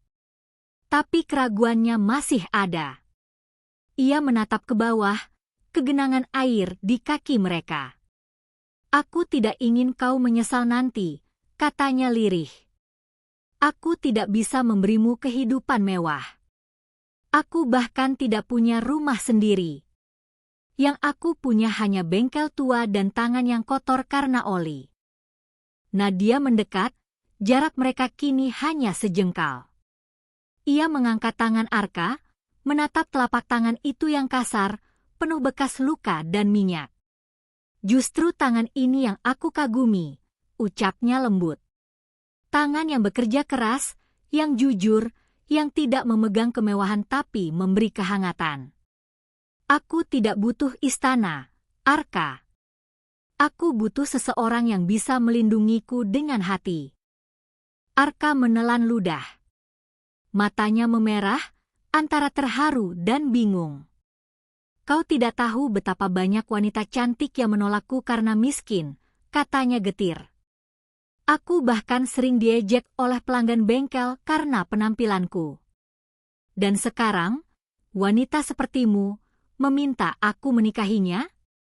Ini gila. Nadia tersenyum kecil, meski air matanya bercampur hujan. Mungkin memang gila.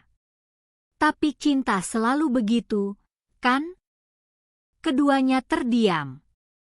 Hujan terus jatuh, semakin deras, tapi justru semakin hangat suasananya. Seolah langit sendiri ikut menangis bersama mereka. Akhirnya Arka menarik napas panjang, lalu menatap Nadia dengan mata yang bergetar. Kalau aku bilang, ya, apa yang akan kau lakukan? Aku akan menggenggam tanganmu, jawab Nadia mantap, dan tidak akan pernah melepaskannya, apapun yang terjadi. Arka menutup matanya sesaat, lalu perlahan mengangguk. Aku mau, Nadia. Aku mau menikah denganmu. Nadia menatapnya tak percaya. Benarkah? Ya, jawab Arka tegas. Tapi, biarkan aku membuktikan dulu bahwa aku pantas berdiri di sampingmu. Aku tidak ingin orang berkata kau menikah dengan pria yang tidak punya apa-apa. Aku ingin mereka tahu bahwa aku pantas, bukan karena uang, tapi karena kerja keras. Air mata Nadia menetes. Ia mengangguk pelan. Baik. Aku akan menunggumu, Arka. Tidak peduli berapa lama. Mereka saling berpelukan di bawah hujan, erat dan tulus. Dunia boleh menertawakan mereka, tapi malam itu, cinta tumbuh di antara dua hati yang berani menantang segala perbedaan. Beberapa hari kemudian, berita tentang tamparan Nadia kepada Rama menyebar cepat. Media online, televisi, hingga koran bisnis menulis berbagai versi. CEO muda tampar rekan bisnis di acara resmi. Skandal cinta di balik peluncuran mobil mewah. Siapa sebenarnya Arka, mekanik yang mengguncang dunia bisnis? Publik terbelah. Ada yang mencemooh Nadia karena dianggap mempermalukan perusahaannya, tapi banyak juga yang mengagumi keberaniannya. Sementara itu, Arka memilih menjauh sementara. Ia kembali ke bengkel, bekerja seperti biasa. Tapi kini ada semangat berbeda di matanya. Ia teringat kata-katanya malam itu, biarkan aku membuktikan bahwa aku pantas. Setiap pagi ia berangkat lebih awal, belajar mesin lebih dalam, mencoba hal-hal baru. Ia membaca buku teknik otomotif, menonton video tutorial, bahkan membuat catatan eksperimen di buku lusuh. Pamannya sempat heran. "Ka, kamu kenapa sekarang rajin banget? Mau buka bengkel sendiri?" Arka tersenyum. "Bukan, Paman. Aku cuma ingin membuktikan sesuatu." Namun perjuangan tidak mudah. Beberapa pelanggan yang tahu tentang skandal itu sengaja menolak datang ke bengkel. Ada yang mengejek. "Wah, ini mekanik yang mau nikahin bos besar itu, ya? Hebat. Si miskin naik kasta." Arka hanya diam. Ia tidak membalas. Ia tahu waktu akan menjawab segalanya. Di kantor Nadia. Sementara itu, Nadia menghadapi tekanan dari dewan direksi. Mereka menuntut penjelasan. "Hubungan Anda dengan pria bernama Arka itu membuat citra perusahaan jatuh," kata salah satu direktur senior. "Jika Anda tidak menjelaskan atau memutus hubungan, saham bisa turun." Nadia menatap mereka tajam. "Citra bisa diperbaiki, tapi harga diri tidak. Aku tidak akan memutus hubungan dengan seseorang hanya karena dia miskin." Suasana ruangan hening. Semua direktur saling pandang. Nadia kemudian berdiri, menambahkan, "Dan kalau kalian tidak suka dengan keputusan ini, kalian bebas keluar dari perusahaan ini. Aku tidak akan menjual prinsipku demi angka di papan saham." Beberapa direktur terdiam, sisanya hanya bisa menunduk. Sejak malam itu, mereka tahu Nadia bukan hanya CEO cerdas, tapi juga wanita yang kuat dan tak takut kehilangan segalanya demi kebenaran. 1 bulan kemudian, Arka datang ke perusahaan besar untuk mengikuti kompetisi inovasi teknologi otomotif nasional. Dengan alas sederhana hasil kreasinya, sistem bahan bakar hemat, ia berhasil memukau juri. Nadia diam-diam hadir di antara penonton, menyaksikan dari kejauhan dengan mata berbinar. Ketika Arka dipanggil ke panggung untuk menerima penghargaan, juri berkata, "Pemenang kita kali ini bukan lulusan universitas ternama, bukan insinyur besar, tapi seorang mekanik yang percaya bahwa kerja keras bisa mengalahkan segalanya." Arka menatap ke arah penonton. Ia melihat Nadia berdiri di barisan belakang, menatapnya sambil tersenyum. Tatapan itu mengatakan segalanya, "Kau sudah membuktikan." Setelah acara selesai, Nadia menghampirinya di luar ruangan. "Sekarang aku yang mau bertanya," katanya sambil menatap dalam. "Kau bilang ingin membuktikan dulu. Sekarang kau sudah membuktikan, kan?" Arka tersenyum lembut. "Mungkin baru sebagian. Tapi kalau pertanyaanmu masih sama seperti malam itu, jawabanku tetap, aku mau." Nadia tertawa kecil, matanya berkilat. Ia kemudian mengulurkan tangan. "Kalau begitu, Arka, mari kita mulai dari awal, bukan sebagai CEO dan mekanik, tapi sebagai 2 orang yang saling percaya." Arka menggenggam tangan itu erat. "Dan kali ini," katanya, "aku takkan pernah melepaskannya." Hujan mulai turun lagi, seolah mengulang malam penuh kenangan itu. Tapi kali ini tidak ada rasa malu, tidak ada penghinaan, tidak ada keraguan, hanya cinta yang telah terbukti dalam keberanian dan kesetiaan. Pagi itu, cahaya matahari menembus jendela bengkel kecil di pinggir kota. Bau oli dan suara mesin menjadi musik sehari-hari bagi Arka, yang kini bekerja dengan semangat yang berbeda dari sebelumnya. Tangannya lincah, matanya fokus, Pikirannya tajam. Tidak lagi sekadar memperbaiki kendaraan orang lain, kini ia menciptakan sesuatu yang bisa mengubah masa depan. Di atas meja kayu yang penuh coretan skema, tampak sebuah alat sederhana, hasil kreasinya selama berbulan-bulan. Sistem penghemat bahan bakar yang ia beri nama EcoFuel X. Meski bentuknya belum sempurna, alat itu sudah berhasil menurunkan konsumsi bensin hingga 30% tanpa mengurangi tenaga mesin. Arka bekerja siang dan malam, dibantu oleh 2 anak muda yang dulu ia tolong memperbaiki motor gratis. Mas Arka, kita ini beneran mau daftarin alat ini ke Lomba Inovasi Nasional?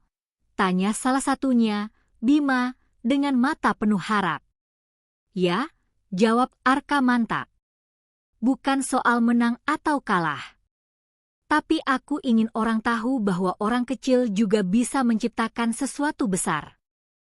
Di saat yang sama, jauh di gedung pencakar langit, Nadia terus berjuang di medan yang berbeda. Rama, pria yang pernah mempermalukan Arka, kini mulai ketakutan. Setelah insiden tamparan itu, reputasinya jatuh. Namun, ia masih punya satu senjata, saham perusahaan yang cukup besar untuk mengguncang posisi Nadia. Dalam rapat dewan direksi, Rama tersenyum licik. Nadia, keputusanmu mempertahankan hubungan dengan mekanik itu membuat investor ragu. Saham kita turun 5%. Kalau kamu terus seperti ini, aku akan mengambil alih kursimu sebagai CEO. Nadia menatapnya dingin.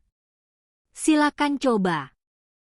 Ia menunduk sebentar, lalu berkata dengan nada menantang, tapi jangan menyesal kalau permainanmu sendiri yang menjatuhkanmu.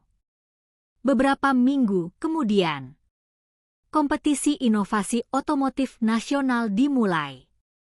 Aula besar dipenuhi peserta dari universitas ternama dan perusahaan besar. Arka berdiri di antara mereka dengan pakaian sederhana dan alat buatannya yang terlihat tidak sebanding dengan produk-produk mewah di sekelilingnya. Beberapa peserta menatapnya sinis. Dia siapa? Mekanik dari pinggiran? Hahaha, ngapain dia di sini? Namun Arka tidak peduli. Ia hanya menatap lurus ke depan, penuh tekad.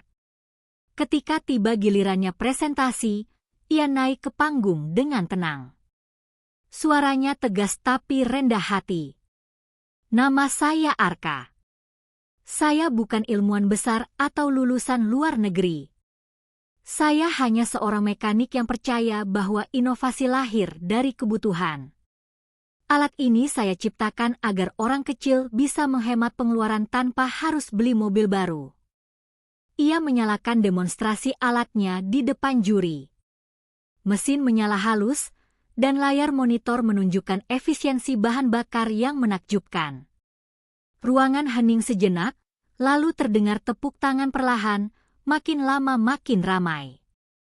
Salah satu juri, profesor senior dari universitas ternama, berdiri dan berkata, "Anak muda, ini bukan hanya inovasi teknis, tapi juga karya yang punya nilai sosial besar. Kau telah membuktikan bahwa ide besar tidak harus datang dari orang besar." Arka menunduk, menahan haru. Saat pengumuman pemenang, namanya disebut sebagai juara pertama nasional inovasi otomotif 2025. Di tempat lain, kantor Rama. Sementara Arka menerima penghargaan, di kantor pusat Nadira Motors, Rama tengah panik. Ia mendapat laporan bahwa unit audit internal menemukan transaksi mencurigakan di akun pribadinya. Dana proyek besar ternyata ia gelapkan untuk keuntungan pribadi. Tak lama kemudian, Nadia masuk ke ruangannya membawa berkas tebal dan beberapa staf keamanan. "Rama, sudah cukup," katanya dingin. "Kau pikir aku tidak tahu permainanmu selama ini?" Rama berdiri tergagap. "Kau tidak punya bukti." Nadia meletakkan dokumen hasil audit di mejanya. Ini bukti transfer ilegal atas namamu. Dan besok pagi, semua media akan tahu. Wajah Rama pucat. Jadi ini balasanmu karena aku mempermalukan kekasihmu itu, ya? Katanya dengan nada getir. Nadia mendekat. Bukan. Ini bukan balas dendam. Ini keadilan. Satpam masuk, membawa Rama keluar. Suara pintu tertutup keras. Untuk pertama kalinya, ruangan besar itu terasa lega bagi Nadia. Hari yang sama, aula penghargaan. Setelah upacara penghargaan selesai, Arka keluar dari aula dengan trofi kecil di tangannya. Ia berjalan ke halaman depan, di mana seseorang sudah menunggunya dengan senyum hangat. Nadia berdiri di sana, mengenakan jas putih elegan, rambutnya terurai lembut. Selamat, pemenang, katanya pelan. Arka menatapnya terharu. Kau datang. Tentu saja, jawab Nadia. Kau pikir aku akan melewatkan momen paling penting dalam hidupmu? Arka tersenyum. Ini bukan hanya keberhasilanku. Tanpa dukunganmu, aku mungkin masih takut bermimpi. Nadia mendekat. Dan tanpa keberanianmu, aku mungkin masih hidup dalam topeng dunia bisnis yang dingin. Mereka berdiri berdampingan. Wartawan mulai memotret, namun kali ini tidak ada ejekan. Justru semua orang bertepuk tangan. Kisah mereka yang dulu dianggap memalukan, kini menjadi simbol inspirasi nasional, cinta antara CEO dan mekanik yang menembus batas status sosial. Beberapa bulan kemudian, Arka resmi bergabung dengan Nadira Motors sebagai Direktur Inovasi Teknologi. Dalam waktu singkat, alat EcoFuel X dikembangkan menjadi produk massal dan sukses besar di pasar internasional. Para karyawan yang dulu meremehkannya kini menyapanya dengan hormat. Selamat pagi, Pak Arka. Arka tersenyum rendah hati. Cukup panggil aku Arka. Aku masih orang yang sama. Di ruang kantornya yang luas, ia sering memandangi foto lama bengkel kecil tempat ia memulai segalanya. Di sana, ia menggantung satu kutipan yang ditulis dengan spidol hitam di atas papan kayu. Mereka boleh meremehkanmu karena asalmu, tapi biarkan hasil kerjamu berbicara untukmu. Suatu sore, Nadia datang ke kantornya. Masih belum bosan dengan dunia otomotif, tanyanya menggoda. Arka tersenyum. Bosan sih tidak, tapi kalau kau terus datang, aku makin susah fokus. Nadia tertawa pelan. Oh, jadi aku gangguan sekarang? Arka menatapnya lembut. Tidak. Kau alasanku terus berjalan. Hening sesaat. Lalu Nadia menatap Arka dengan tatapan serius. Arka, dulu aku yang lebih dulu melamarmu, sekarang aku ingin kau yang melamarku. Arka terkekeh pelan, lalu berlutut satu lutut di depan Nadia. Nadia Pratama, katanya dengan suara bergetar, maukah kau menikah denganku, kali ini, bukan karena kasihan, tapi karena aku benar-benar bisa menjagamu? Nadia menutup mulutnya, matanya basah. Ia mengangguk sambil tersenyum. Ya, Arka. Aku mau. Ruangan itu dipenuhi tawa haru. Dari seorang mekanik miskin menjadi direktur sukses, dari seorang CEO yang kesepian menjadi wanita yang menemukan cinta sejatinya, takdir memang punya cara indah untuk membalikan keadaan. Dan hari itu, semua orang di kantor tahu satu hal. Cinta yang tulus dan kerja keras tidak bisa dikalahkan oleh status, uang, atau gengsi. Minggu pagi itu, langit Jakarta begitu cerah, seolah ikut merayakan kebahagiaan yang akan tercipta.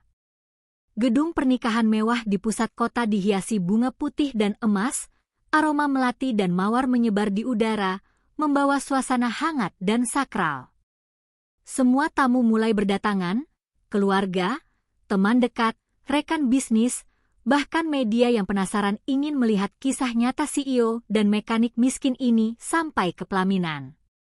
Di belakang pintu ruangan pengantin pria, Arka sedang menata jas hitamnya yang kini pas di bahu berkat jas baru dari penjahit profesional. Tangannya gemetar sedikit, bukan karena gugup, tapi karena tak percaya perjalanan hidupnya telah membawanya ke momen ini. Dari bengkel tua, ejekan orang-orang, penghinaan Rama, hingga inovasi yang mengantarkannya menjadi direktur sukses, semua tampak seperti mimpi yang menjadi nyata. Pamannya menepuk pundaknya.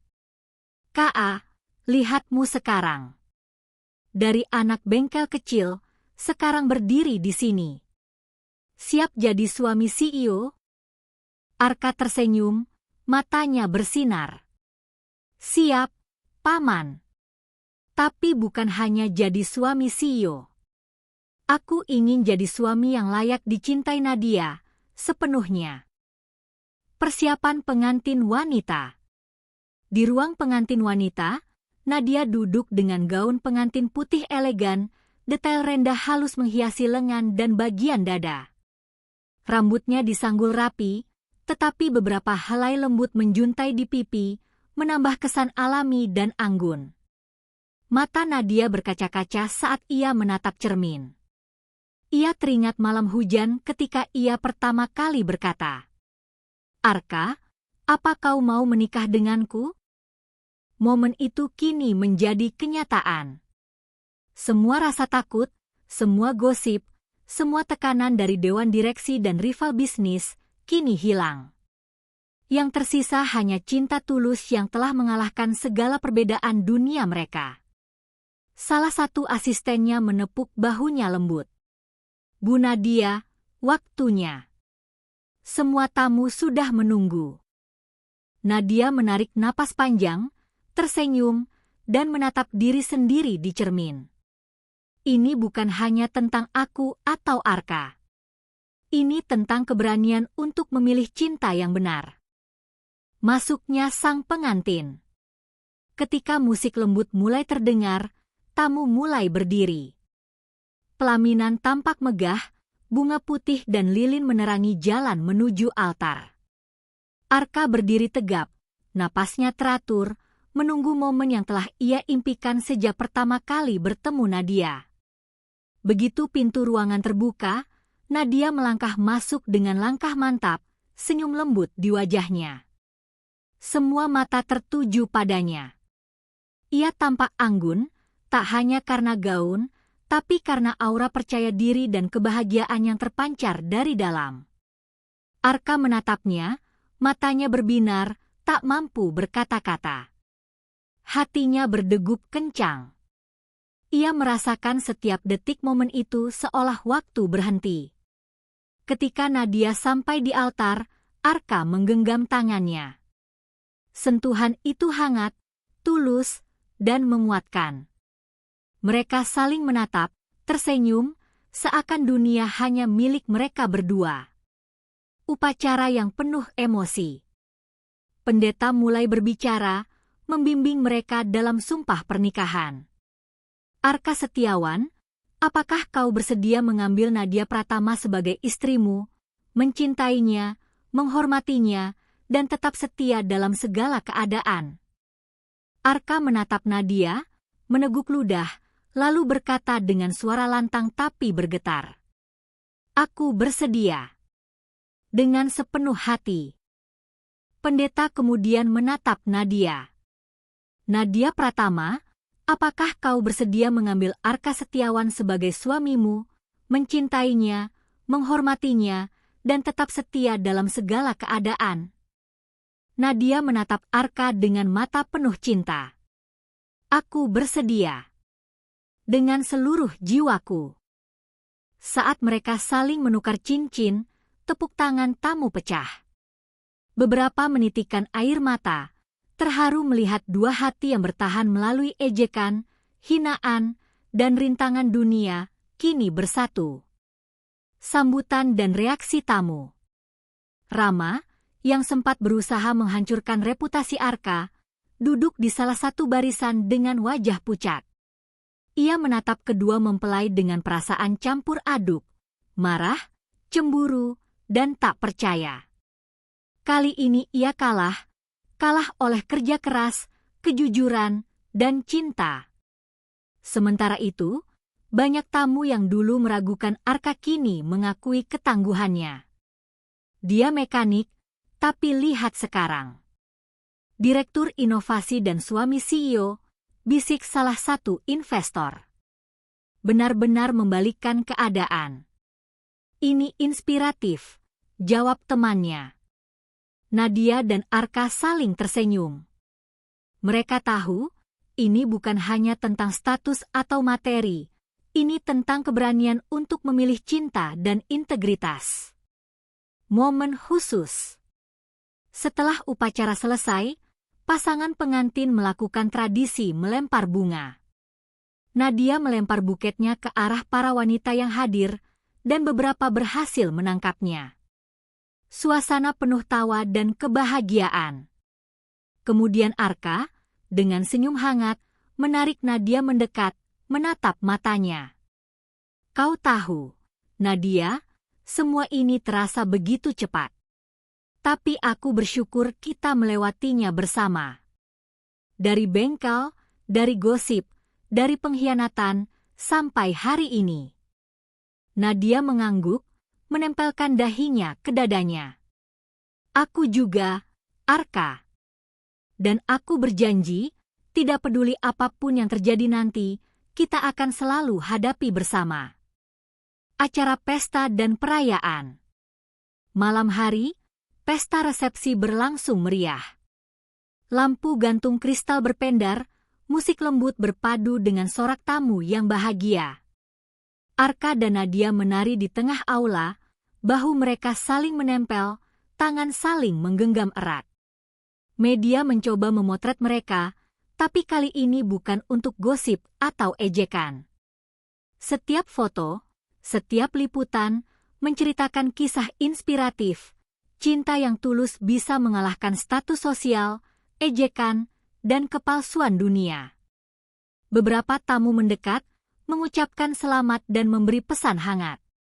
Selamat, Arka dan Nadia.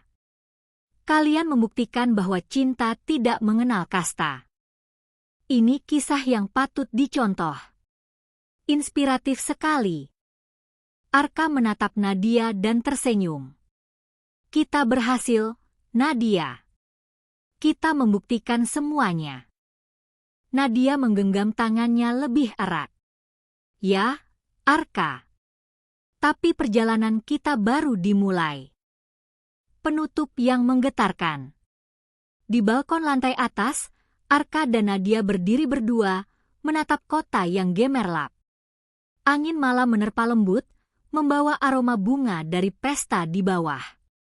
Arka menarik napas panjang, memandang Nadia dalam. Kau tahu, dulu aku takut tidak pantas bersamamu. Nadia tersenyum, menempelkan kepalanya di bahunya. Tapi sekarang kau sudah membuktikan, Arka. Dan aku selalu tahu, kau pria yang tepat untukku. Mereka berdiri dalam hening, menikmati momen itu, bukan karena kemewahan atau status, tapi karena perjalanan panjang yang mengantarkan mereka ke titik ini. Dan di bawah cahaya bintang dan lampu kota yang berpendar, dua dunia yang berbeda bersatu dalam satu cinta yang tulus, abadi, dan menggetarkan semua orang yang melihatnya. Tamat.